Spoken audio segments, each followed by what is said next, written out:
नमस्कार दोस्तों, आज हम रेकी के माध्यम से यह जानने की कोशिश करेंगे कि हम मनचाही सफलता कैसे प्राप्त कर सकते हैं या हमारे जीवन में कोई हानिकारक आदत है तो उससे हम कैसे छुटकारा पा सकते हैं, जैसे कि भय, चिंता, गुस्सा, अवसाद या फिर कोई ऐसी जैसे बीड़ी, तंबाकू, सिगरेट, शराब या अन्य नशे की कोई आदत या और भी कोई हानिकारक आदत है, उसको भी हम इससे दूर कर सकते हैं।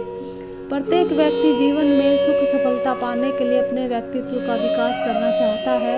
इसके लिए उसे अपने व्यक्तित्व में सही निर्णय करने की क्षमता, साहस, आत्मविश्वास, आत्म संयम, समय पालन और व्यवहार कुशलता आदि शुभ गुणों का विकास करने की आवश्यकता होती है।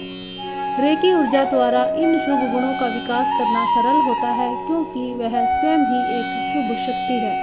गुणों का विकास करने के लिए भी आपको एक विधि अपनानी होगी।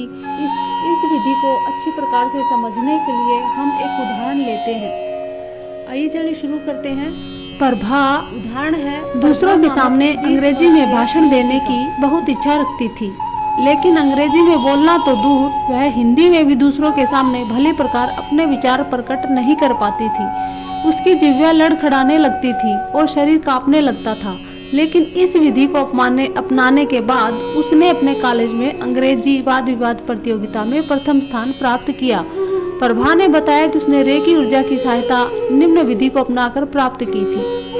सबसे पहले उसने एक कागज पर, यानी कि कागज नंबर 1, उन सभी शारीरिक, मानसिक, सामाजिक, आर्थिक लाभों को लिखा जो उसे अंग्रेजी में दूसरों के सामने धारा प्रवाह भाषण देने से प्राप्त होंगे। यानी कि जो आपको चाहिए उसे प्राप्त करने से आपको क्या लाभ होगा, ऐसा आपने पहले पेज पर लिखना है। अपने इस भय पर विजय पाकर उसे कितनी प्रसन्नता और आत्म उपलब्धि की सुखद भावना अनुभव होगी, यह भी लिखा। यानी कि जब आपको अपनी मनचाही सफलता मिल जाएगी तब आपको कितनी खुशी होगी, कितना आप प्रसन्न होंगे, ये भी आपने लिखना है। दूसरे कागज पर उसने खूब विचार कर उन कारणों को लिखा जो दूसरों के सामने अंग्रेजी बोलते समय उसके तन मन में भय का संचार करते थे। इससे उसको कौन कौन सी और किस प्रकार की हानियां हो रही थी, वह अपने भय को अभी तक क्यों नहीं त्याग पाई, यह भय कब और कैसे उत्पन्न हुआ, ये उसने पेज नंबर 2 पर लिखा। इसी प्रकार आपने भी उस कागज नंबर 2 पर ऐसे लिखना है कि आपको जो मनचाही सफलता है वो क्यों नहीं प्राप्त हो रही है, उसके क्या कारण है, क्या उसकी कमियां हैं, कौन से उनके रीजन है, उनको आपने पेज नंबर 2 पर लिखना है। अब आपने पेज नंबर 3 पर लिखना है। प्रभा ने लिखा था, उसने पेज नंबर 3 पर हल्का सा चंदन का इत्र लगाकर उसने अपने इष्ट देव भगवान श्री कृष्ण का नाम लिखा। आप अपने मन चाहे जो इष्ट देव हैं उनका नाम लिख सकते हैं।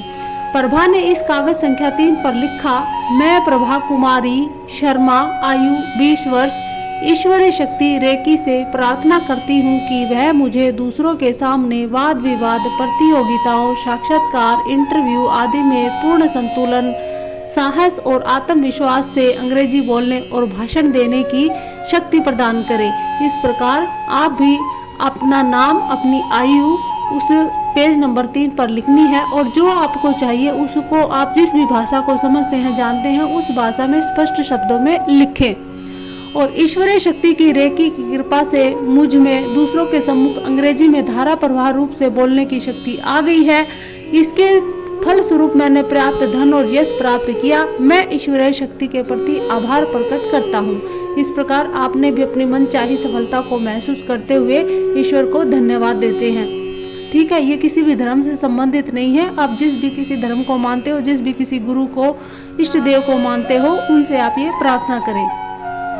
अब इसके बाद प्रभा ने क्या किया? इसके बाद प्रभा ने श्वासन में स्थित होकर अपने तन मन को पूरी तरह स्थिर किया, यानी कि बिल्कुल स्थिर हो जाएंगे। पूरा मन और चेतना हम एकाग्र कर लेंगे। अपनी मानसिक कल्पना में उसने अपने आप को कागज संख्या 2 को जलते हुए देखा। कागज नंबर 2 में क्या है? हमारी कमियां हैं, हमारी वीकनेस है जो हमारी सफलता की राह में आती हैं। तो कागज नंबर 2 को, यानी कि अपनी कमियों को जलते हुए जलाना है आपने। अपने को प्रसन्न एवं विजय की भावना से भरा अनुभव करना है। अपने को दूसरों के सामने तथा जो भी आप सफलता चाहते हैं उस सफलता में अपने आप को आनंदित देखना है। तो यहाँ पर प्रभा ने अपने को प्रसन्न विजय की भावना से भरा हुआ अनुभव किया। अपने को दूसरों के सामने तथा वाद विवाद प्रतियोगिता में अंग्रेजी में धारा प्रवाह भाषण देने के 3 दृश्य देखे। भाषण देते हुए उसने अपने मनो मस्तिष्क में आत्मविश्वास, संतुलन और साहस का अनुभव किया। उसने अपनी कल्पना में देखा कि उसकी श्रवण शक्ति इतनी अच्छी हो गई है कि उसे अपना पूरा भाषण कंठस्थ है।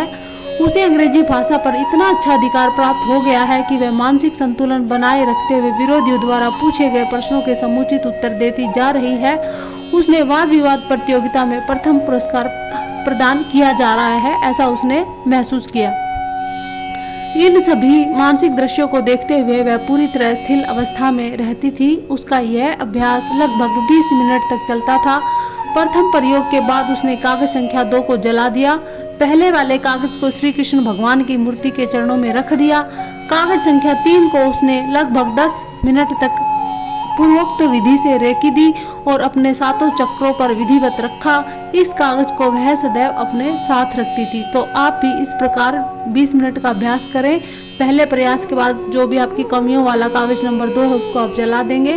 पहले नंबर कागज को आपने जो भी इष्ट देह उनके चरणों में रखेंगे और कागज नंबर 3 जो आपकी इच्छाओं का है, सफलताओं का है, उसे आपने अपनी जेब पर रखना है, अपनी जेब में रखना है, आपने हमेशा अपने पास रखना है। तो प्रभा ने इस उपाय को अपनाकर 2 महीनों में अपने कॉलेज की अंग्रेजी वाद विवाद प्रतियोगिता में प्रथम स्थान प्राप्त कर सभी को आश्चर्यचकित कर दिया था। इस विधि का उपयोग अपनी शारीरिक शक्ति में वृद्धि करने, खेल कूद प्रतियोगिताओं में अपने खेल की कुशलता के स्तर को ऊंचा करने की सफलता के साथ किया जा सकता है। कहते हैं कि कुछ जापानी खिलाड़ियों ने रेकी ऊर्जा की सहायता से खेल प्रतियोगिताओं में महान सफलताएं प्राप्त करके दिखाई हैं, पर इस तथ्य को बहुत गोपनीय रखा जाता है। सच में ये जो विधि है बहुत ही काम की है। आप इसे अपना करके अपने मन चाही सफलता प्राप्त कर सकते हैं। लेकिन ये कोई ऐसा जादू नहीं है कि आज आपने किया और कल ही आपको मिल जाएगा। इसके लिए आपको थोड़े से धैर्य की और थोड़े से ध्यान की और थोड़े एकाग्रचित होने की आवश्यकता रहेगी। उम्मीद करती हूँ आपके लिए ये बहुत ही काम की वीडियो रही होगी।